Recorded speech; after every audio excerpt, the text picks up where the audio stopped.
All right, welcome back to another segment. This time around, we are going to be diving into different football discussion, different one, but most especially, we are going to talk about Chelsea also, Yeah. because a lot of Chelsea fans are not happy with the current situation right now after losing to Sunderland. You understand?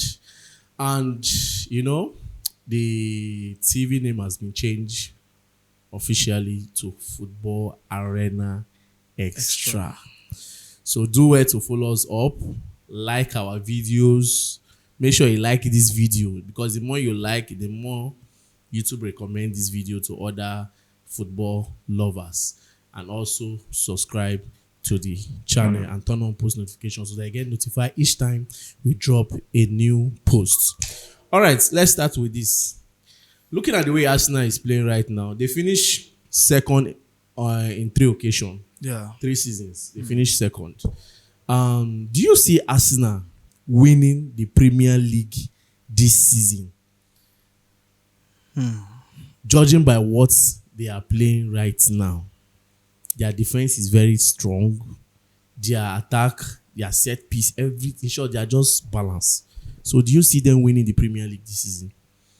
Okay, let me just answer that question straight. You said based on what they are playing now. Yes. Based up of what they are playing now, I would say Arsenal, they are the most favorites to win the EPL trophy. Of course, for the past 3 occasions, like you've said, they are always the favorites.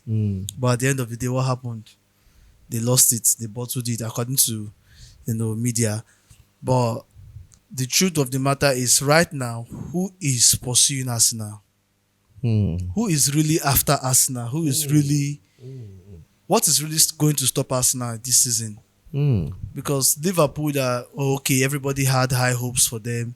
You can see, I'm not saying that they can't come back anyway, but if you look at what they've been playing so far, you just know that Liverpool, I don't think anything can come out of them so much this season. City, they are shaking. Chelsea, the same thing. So who in the Premier League now will be able to compete against Arsenal? For them losing out on the league for 3 occasions, I strongly believe, and I'm very sure that Arsenal has learnt a lot. They have learnt a lot, and it's showing in this current season. You can see the organization. You can see how many goals they've conceded less. Yes, you can see the way they have the depth. Everybody in Arsenal is up and doing. You look at Arsenal bench today, you say, "Oh my God, that's their bench can play any team in the world currently now." Talk less of the current first 11. It just hurts me that I'm saying I'm just speaking good about Arsenal. But the truth of the matter is that they can, if they stand the test of time. We've played just 9 games. We have about how many more to go? I think it's 37. 37 more to go. No, not 37. Sorry, I think 29. We played 9 games. We have 29 more to go. Yeah. So, if they can stand the test of time, and anything that makes Arsenal get to the end of December on top of the Premier League, I feel like they're going to win it. Even though the previous seasons they were top in December, but they ended up not winning it. But the main question we should ask ourselves is, who is pursuing Arsenal? I would have said Chelsea if we had won this game. But games like this that we lost against Sunderland on Saturday are games that we're supposed to win. If we cannot rack up 3 points from Sunderland at Stamford Bridge, how else? Because expecting Arsenal to drop points is another problem. Imagine we get to the end of maybe, let's say, 37th game of the season. Chelsea is second, Arsenal is first, and Arsenal is stopping Chelsea with maybe like 1 point. Then you might go back to that Sunderland game. You say, to say Chelsea win that Sunderland game. Or if they say Chelsea draw that Sunderland game, for stand the chance. That is why in the Premier League, you don't let any point slide. It's not easy, but there are games. We saw this in last season. There are games where you take it very seriously. Win this game and move on. There are some that we know, okay, yes, if you get draw, if you lose, we go clap on that. We say you're not try, but not a game like Sunderland. That's why it hurts me. But Arsenal, with the way I'm seeing them playing now, they're unstoppable. Okay. I think Arsenal learned from their past mistakes because looking at the Arsenal squad now, I think it will be very difficult. It will be very, very, very difficult for anyone to stop them. Regarding the fact that, yes, injury might appear anytime. But take a look at this about Arsenal. Like Big Dave said, their second team can play even the best clubs in the world right now. And there's so much possibility that they can beat the big team that they are playing against. Take a look at Arsenal right now. Not Odegaard is out on injury. There is a good replacement for Odegaard. Now let's say Paraventure, Eze goes on injury. There is still a good replacement for Eze. Trossard goes for injury. There is still a good replacement for Trossard. Saka's go for injury. There is still a good replacement for Saka. Gyökeres goes for injury. There is still a good replacement for Gyökeres. Go to the defense. Talk about the left back. They have Caliaflori and they also have Lewis Kelly. Two amazing players. Looking at their CBs, Gabriel, Saliba, Mosquera. Like, I don't have to talk about their keeper. Because I think when I was watching their game on Sunday with the people I was watching with, I was like, I wish Raya can go for injury. That I hate Raya. I was talking and somebody told me that even though Raya go, Kepa go still there. And the person made a very valid point. Now, Kepa, say Kepa never gets game time for Arsenal. Now, Kepa is just waiting for that little opportunity that he wants to prove himself to Arteta that indeed I can stay, I can keep Wiper playing the Premier League, I can also keep in the Champions League. He needs that opportunity. So anything that makes Kepa have that chance, he will still keep that clean sheet. So looking at the first Arsenal, I think they really worked on their problem.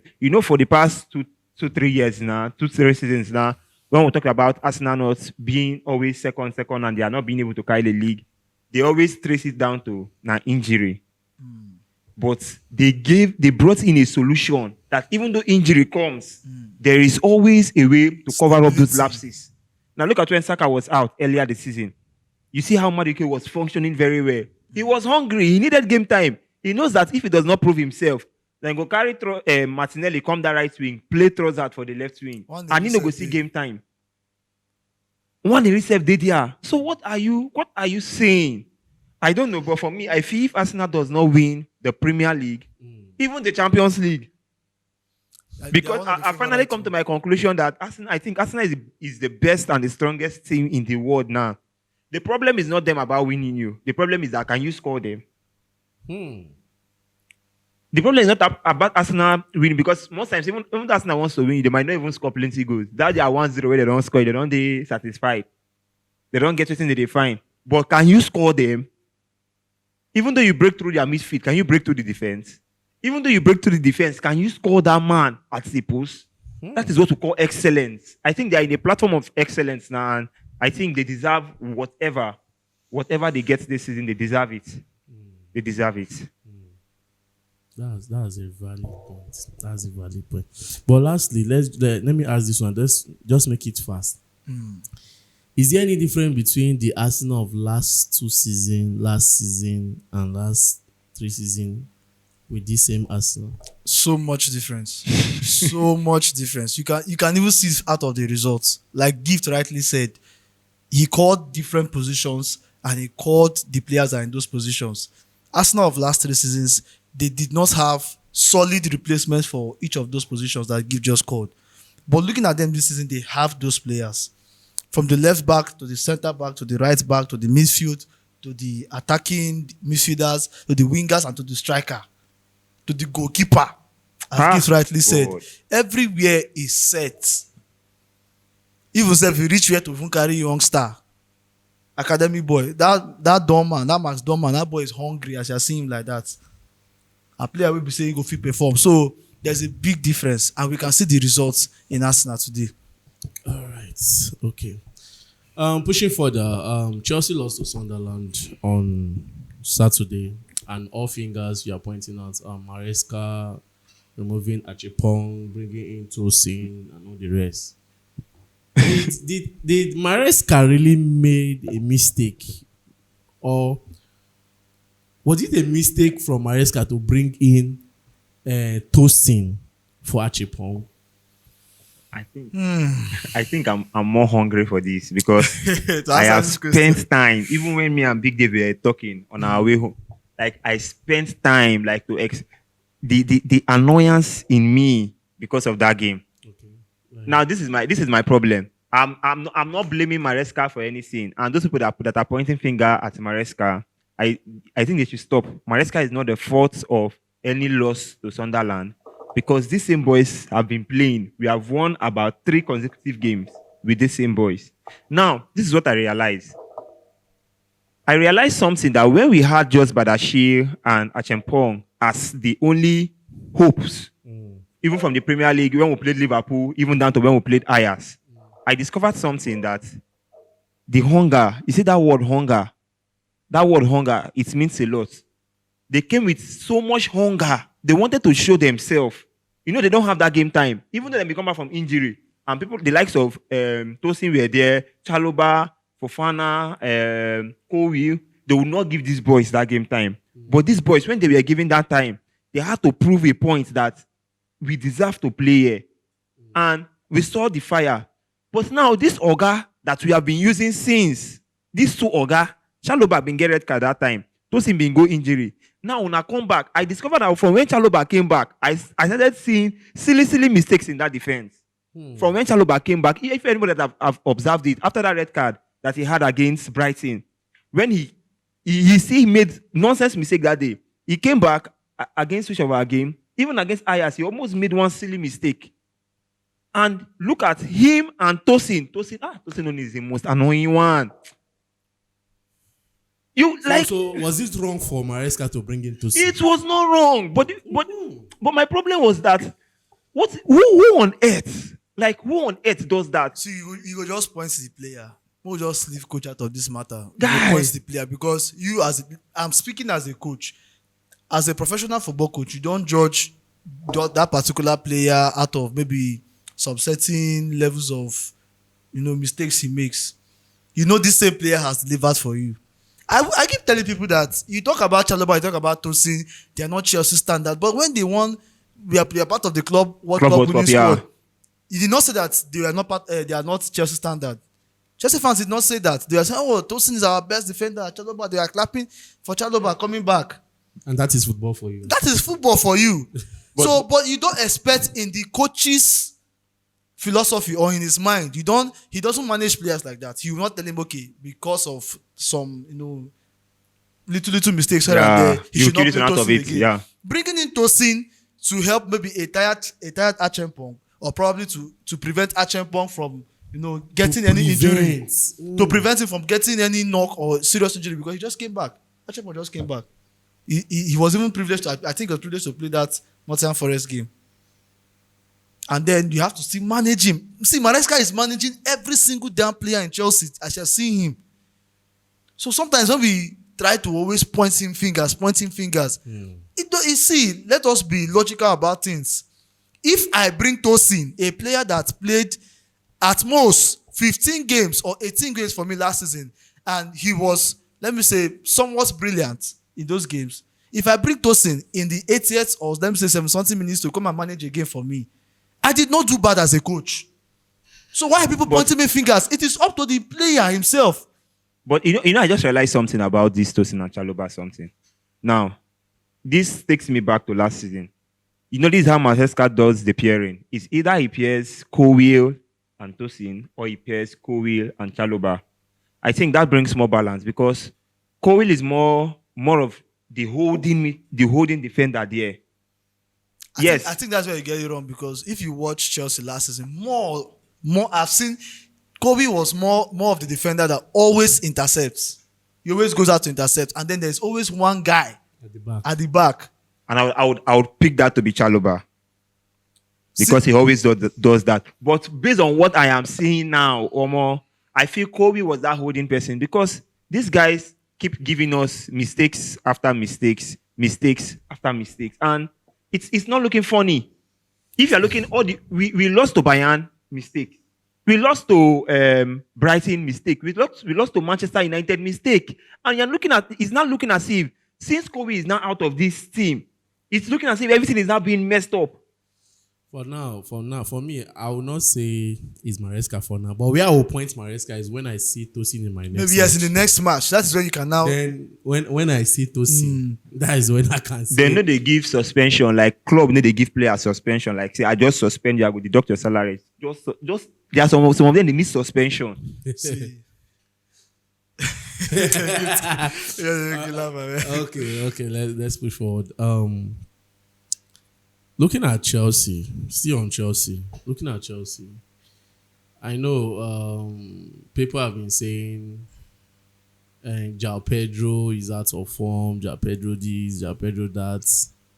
Do you think João Pedro will perform if Kopama comes back, or do you think he is just João Pedro? João Pedro. And another place I was waiting to emphasize on. Remember, I think that was last week when we had our session. I said something. One thing that I know Chelsea is having a big problem with is that we lack creativity. We don't have any player that can create and that is the most annoying part. When I look at my midfield, I look at players and I look at how much I got to those players. I look at people that I'm having in my wings and they are not giving me what I want. It is very annoying. How would you tell me that the hope of an entire team in terms of creativity lies on the destiny of one person called Kopama? Do you know that Chelsea would have beaten Sunderland mercilessly if the like of someone that plays similar to Kopama was there? And I felt so bad that Benanote was not there because I feel that he's the only one that can take up that shoes. We lack creativity, and it certainly means that João Pedro will still be bad as he can become if Chelsea don't learn how to create. That is it. Because now so Chelsea not creating now brings out the worst of João Pedro. It brings out the worst of João Pedro. See, that's wrong. I agree I understand your own point too. But let me take you back to João Pedro at Brighton. Who was playing the number 10 for Brighton when João Pedro plays as a striker? Who was playing the number 10? Was that person close to the level of Palmer? Even though it was not close, but you know, Brighton. At least it's a different bowling pattern. It's a bit different ball style. The way Brighton's play is not the way Chelsea plays. Creativity na creativity, bro. As a striker, you don't need to depend on a particular player to create for you. That is why we complained. People said, "Oh, he's better suited as a 10." When he plays as a 10, he performs well. Even when he brought him back now to that 10. He was nowhere and he's still not doing the basic things that we need him to do, even as a 10. So what is the excuse there? Okay, we don't have a 4 to create for the 10, to the 10 to create for the 9. Why are we giving silly excuses for a player that we've seen probably in the Club World Cup? We saw him how he performed. He's wrong. Okay, this Palmer we talk about now. Palmer played against Bayern Munich, and João Pedro was in that game. I think so. I think João Pedro started that game. Yeah. What was the impact of João Pedro in that Bayern Munich game when Palmer played? Now, João Pedro played against Brentford, where we draw 2-2. Yeah. Kopama came in, I think, the second half or so. João Pedro was still in that game. What was the effect of João Pedro in that game when Palmer was there? We need to ask ourselves the right questions when we are trying to defend players, and which is very, very, very bad. João Pedro needs to move on from dependency. Let me say, I don't even believe that it's because of lack of creativity. Yes, it plays a small role, a little role in whatever that is happening to him now. But him himself, now that type of player where I feel say, in the hustle for your own ball by himself. If he hustle for your own ball. If he make runs, we go. Because me, I see him for Brighton. And now make me I don't like him because now this type of aggressive player in Brighton. I need they show the aggressiveness. You know they show the aggressiveness for Chelsea. Now that is my problem with him. That's my problem with him. Now let me re-emphasize back on the Club World Cup. Now you said that number one, I'm not defending João Pedro on how he's playing and if Palmer is here to create for him, but I'm talking on a general note for Chelsea because against the Sunderland game, he was actually playing as a 10. But this is the truth about João Pedro. For me, I feel if João Pedro is playing with Palmer like you emphasized on the Bayern game, you emphasized on the Brentford game.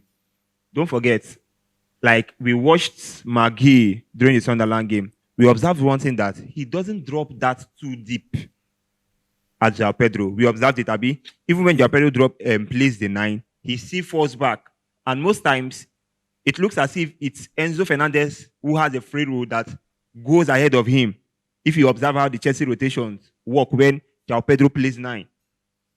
So for me, I just believe that João Pedro being like this, yes, I know he is out of form, but still yet, he's a hustler. He still hustles. But that room, for the way you are talking, you're trying to defend João Pedro. No. I don't want this scenario. We have to be open in this discussion. Yes, I'm very open. I feel he's a very good player. You get players who go see people because now see this Delap of 18 now. I remember when Delap played 2 to 3 games for Chelsea before the injury, where in hide. People thought say he no get more touches. Already Chelsea fans already they hit on themselves. Say when they get they contribute. But Delap now that type of striker where say I fit even put that for mine. Say if they no create for Delap, he can't be able to do anything in that game. Exactly. That's the type of player that but not João Pedro. But not be João Pedro. João Pedro is flexible. João Pedro. Now player when the comparison between him and Jackson. That the only difference between him and Jackson is that João Pedro is a good finisher. Yeah. Okay, exactly. Now see the problem. Yes, this is what I wanted to hear. Jackson they get chance, or Jackson does have finish. He just have finish. João Pedro no they get chance. But he's having and then they get chance. He they even fit create the chance. He never create chance. But Jackson they make runs. Jackson they make runs. See, Jackson they make runs. Not runs. As a striker, Jackson they make runs when they confuse defender. When they make palm and they even navigate. Exactly. This is what makes you like. Let me say one. Yeah, let me shock you. Do you know that during the Club World Cup final against PSG, it was those runs that João Pedro was making that created space for Palmer to navigate? Quote me wrong. I believe that. Now you know. Then why are you not making? Should we liken it to him not being fit, 100% fit? For me, I would just say I don't know what is the problem, but for now, I'm still holding on to the lack of creativity. We ended there. I'm still holding on to that. Thank you very much, guys, and don't forget to like, share, and subscribe. I remember your boy Peters. My name is Big D. And my name is Gifto.